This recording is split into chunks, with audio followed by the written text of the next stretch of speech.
Have you heard of the latest on inflation? The recent PCE report dropped and it's great news for all of us.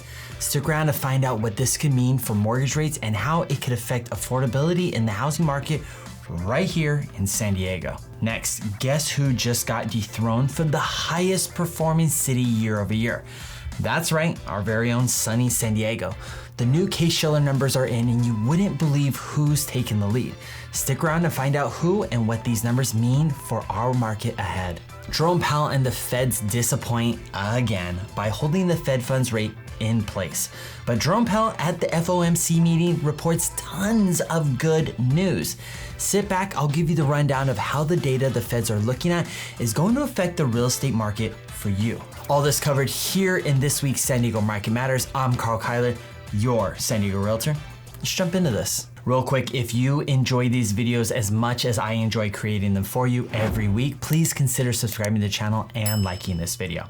And in advance, thank you for the support. And if you're thinking of selling or buying here in San Diego, there's a link in the description below where you can schedule a meeting with me so we can discuss your goals and how I can help you achieve them. Now, let's get on to the good stuff. The recent PCE, Personal Consumption Expenditures report came in and it's favorable to the Feds. Unlike the CPI, the Consumer Price Index, which the market follows and favors, the Feds use PCE Index to properly measure inflation. The latest report confirms that inflation is continuing its downward trend. Over the past 12 months, the PCE has shown a consistent downward trend with some stickiness in that 2% range since early 2024 until now. We've seen some fluctuations, but overall the reports have been very encouraging, showing that inflation is stabilized, but not quite solid at the 2% point. So what does this mean for the consumer? Lower inflation increases our purchasing power, which is a good thing. For homeowners, buyers, and sellers in the real estate market,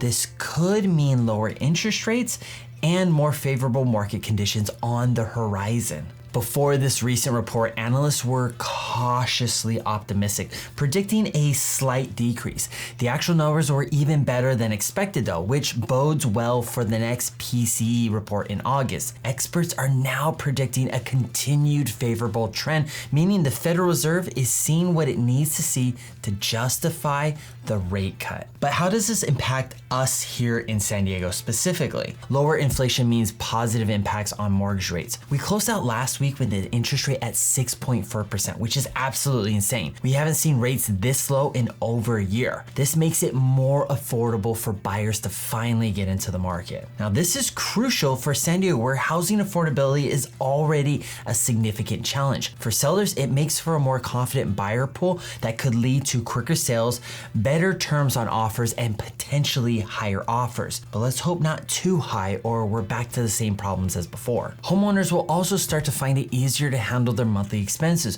which can lead to a more stable housing market overall and could eventually end and absolutely eradicate the stupid conversation around an impending foreclosure crisis. If mortgage rates remain low, we could see an increase in activity in our market as well. More buyers entering the market could mean more competition for available homes, and at the same time, it could bring more homes to the market for sale, as many homeowners have been waiting to put their homes on the market until rates have come down some. So keep an eye on these PCE reports. They're more than just numbers. They're indicators of our economic health and your future in the San Diego real estate market. Now, let's see how San Diego is performing in the Case-Shiller Index. We're diving back into the latest numbers for the S&P CoreLogic Case-Shiller Index. Yep, that mouthful again. And it's not just the title that's packed, the data's pretty dense too. For May of 2024, yes, I know we're in August and this is lagging data, but nevertheless, it's extremely insightful of how the market was performing. We've seen a national gain of 5.9%, slipping from 6.4% the month before. Interestingly, the drop from April to May is steeper than from March to April, and I'll circle back on this in just a minute. Case-Shiller also does city composites, which really zoom in on the action. These composites take the largest metros and measure their growth growth to give more accurate data as to what is happening in the real estate arena. The 10-city composite reported a 7.7 annual gain, down from 8.1%, and the 20-city composite is at 6.8%, a dip from 7.3. Even though these numbers are sliding, don't get it twisted. Values are still climbing, just at a slower rate. And here's a plot twist for our hometown crowd. San Diego, usually the poster child for booming growth, got nudged out of that top spot from none other than New York this time. We clocked in a growth of 9.1%, down sharply from 10.3% last month. And I told you in a past Market Matters video that April might be our last hurrah with double digits, but slipping to 9.1% that quick, I didn't see that coming. But let's clear the air here. A drop doesn't spell doom. It suggests only a correction, mostly driven by affordability issues. It's not a crash, it's a cool off. And here's my 2 cents. I doubt we'll see negative growth in numbers for 2024 in San Diego or most of the major metro areas. And if the feds ease up on rates, expect growth to stick around, hopefully at a more modest year-over-year rate. Now to circle back, we saw rates at 5.9% overall, 7.7 in the 10-city composite and 6.8 in the 20-city composite, all with trending downward rates of growth and a descent that is slightly increasing with each month. It's very likely to see that when Case-Shiller drops the July numbers, we may see a national rate of growth in the 4% range. Now let's wrap things up with recent details from Jerome Powell at this last week's FOMC meeting. The FOMC, the Federal Open Market Committee meeting, just wrapped up and it's stirring up some mixed feelings. The FOMC meeting is where we hear from Jerome Powell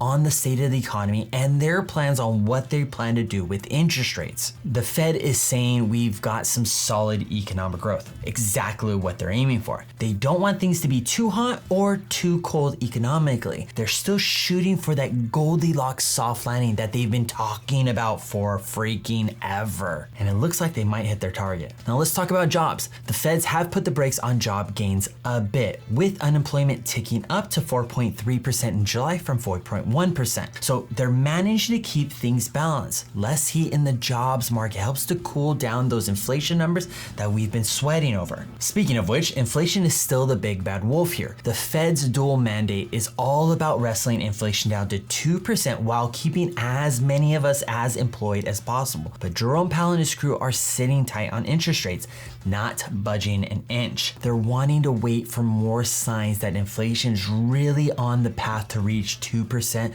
before they even think about cutting rates. Can you remember last year when mortgage rates dropped from the ridiculous high of 8% in the fourth quarter down to the 6% range? That was after the Fed had hinted at slicing rates in 2024, which got everyone hyped up, including the market. Now, I think that Jerome Powell wants to avoid having any influence on the market that can mess with the current inflation trends like that again, which is why he's probably not trying to mislead us to think that a rate cut is definitely coming in September. Now, this has everyone wondering if all this good news on inflation and the jobs market will actually get the feds to slice the Fed funds rate. The markets are suggesting that most likely there will be a 1/4 point cut, with a small portion thinking that a 1/2 point reduction is possible. And this is very fair. If the August data comes out too aggressive with jobless claims and the PCE, the feds will have to be a bit more aggressive with a 1/2 point reduction.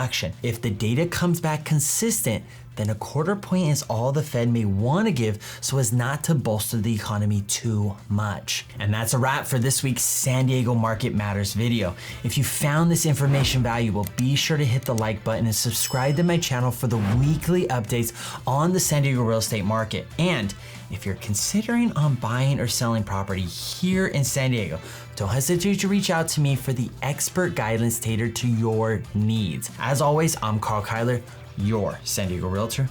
I'll see you in the next video.